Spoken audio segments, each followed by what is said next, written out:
Hi, my name is Kathleen Riebe. I am a school teacher, a current senator for Cottonwood Heights, Midvale Sandy. Prior to that, I was on the school board, and right now I am running for Congressional District Seat 2. What interests do you think of Utah's military bases need protecting? So our military has like one of the biggest budgets of our government, and I'm proud of that. I think that what's happening in our country and our world right now, we need to have a robust military force.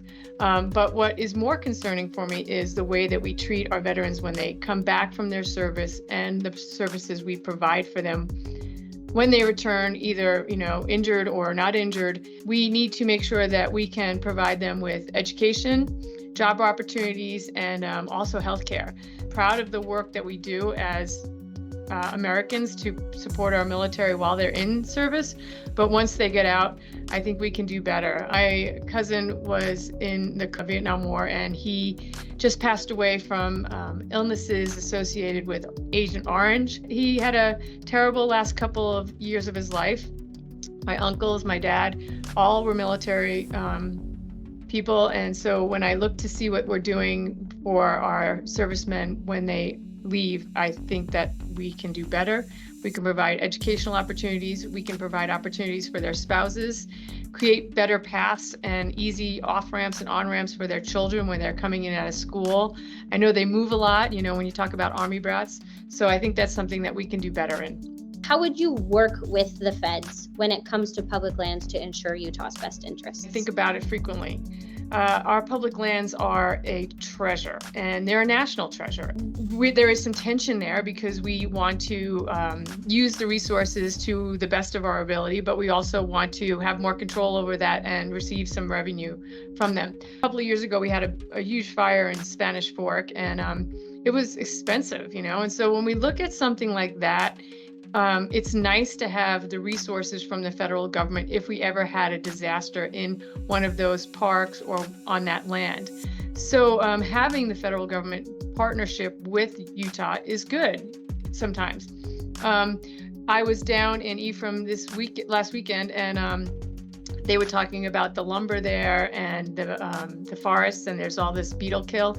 And so trying to create a path where people can have long-term stable jobs in just this one example, lumber industry. This is something that we can do better on, creating a situation where we can use the resources but not exploit them, and then make sure that they're available for people in the future. Another thing that comes up all the time is payment in lieu of taxes. And this is something that our areas rely on to make ends meet. And the federal government is not doing as well as they could with PILT. I think as a state, though, we can help our rurals when they need that assistance. Our school districts can't tax at the same rate as other school districts. So we have created a system where we can provide them the framework to match their bonds when they, try to tax for schools. So there are many different tools we can use to make sure that we are getting the resources out of our parks and also maintaining them for future generations.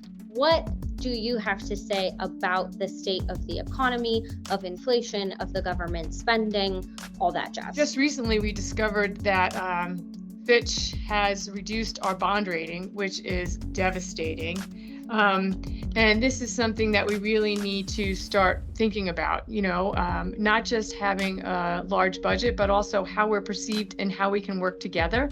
So I think that is the most problematic thing right now, dealing with the budget and how we just changed our bond rating.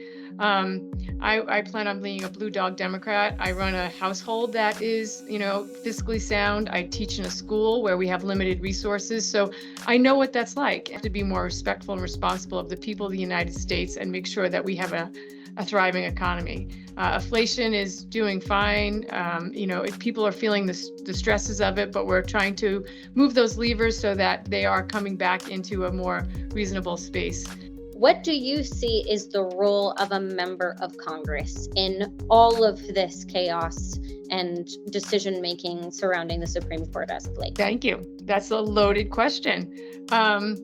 there is a lot of turmoil. And you know what? Unfortunately, the turmoil that we are dealing with is not what's most important to the people every day. I have a kid that's going to college next semester.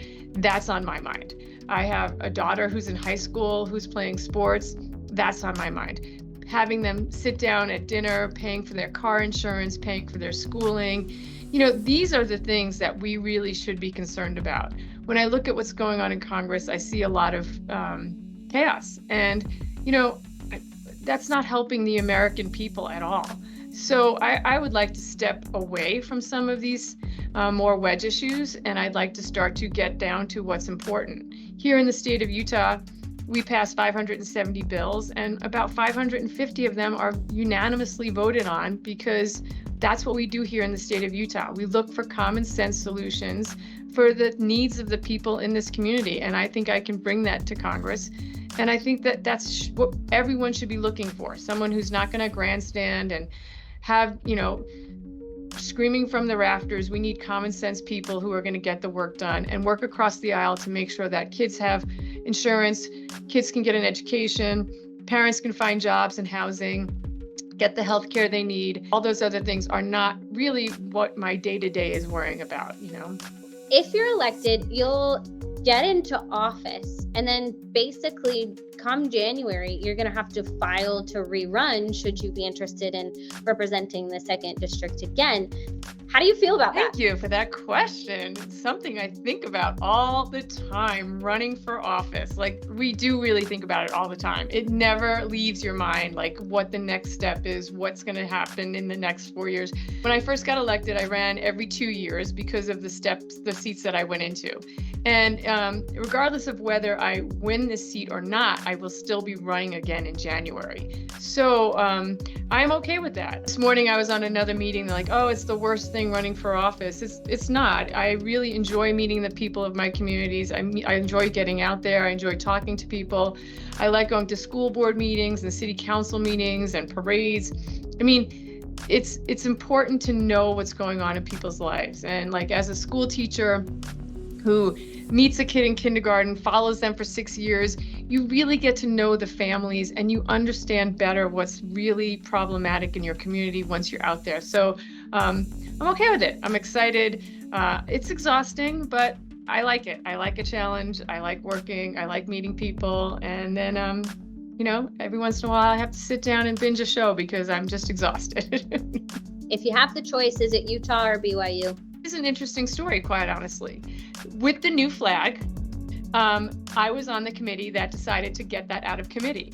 And when Dan McKay presented this, he, came to me on the side. He's like, please help me get this flag out of committee. And I said, as long as I don't have to be the deciding vote on the flag, I will help you. And the most compelling part of that whole presentation was he said, when you go to Disneyland or outside of Utah, the only, the way that you recognize Utahns is the BYU hat or the University of Utah hat. And he said, now we can all wear the new flag hat. And this will make us all come together and not have to decide which hat to put on to represent Utah. We'll have a common hat. So I'm going to say neither. I'm going to go with the new flag hat because it's a unifying symbol. And so that's what gave him the vote to get it out of committee. And I have to go buy I have to get all those hats and shirts because I think that's what we should all be wearing. We shouldn't have two camps anymore. We should all be together. So are they humans in costume or are they actually sun bears? I have to know. I literally spent way too much watching that video. I was a little too engaged and I was a little too scrolling in, bringing it in, stopping it, They said the wrinkle on the butt made it a costume, and then the long neck made it look like Big Bird. And I'm like, I don't know. I went back and forth, but they have come out and they said we are defending that this is not a person, it's an animal. And so I like to see the best in everyone, so I'm going to have to believe that it was an animal and not a person in a weird bear outfit. So I want to find the good in everyone, so I'm going to go with the truth that it's really a bear. If the FBI were to do some sort of security clearance check and they found something that was silly or embarrassing, what might it be? I've lived in a lot of different states, and I've had jobs in a lot of states, and I've had some really crazy jobs. I've been a dump truck driver, a wildland forest fire person, and so it's going to be an interesting journey that they go on, quite honestly. But there is a video out there of me in a parade. It's the oldest parade in the nation, and it's in Rhode Island. And I am dressed up as a lobster because I used to work as a clam bake person, and we'd put up tents. And so it was called, well, you know, I'm not going to give you too many links because I want them to go find it. So yeah, there's a video of me out there dressed up as a lobster in a parade. But it was really fun. It was really cool. It was the highlight of the parade for most people. And they had been doing it for years. And so I was really honored to be a part of a great parade. The Race to Replace. In-depth coverage on KSL News Radio.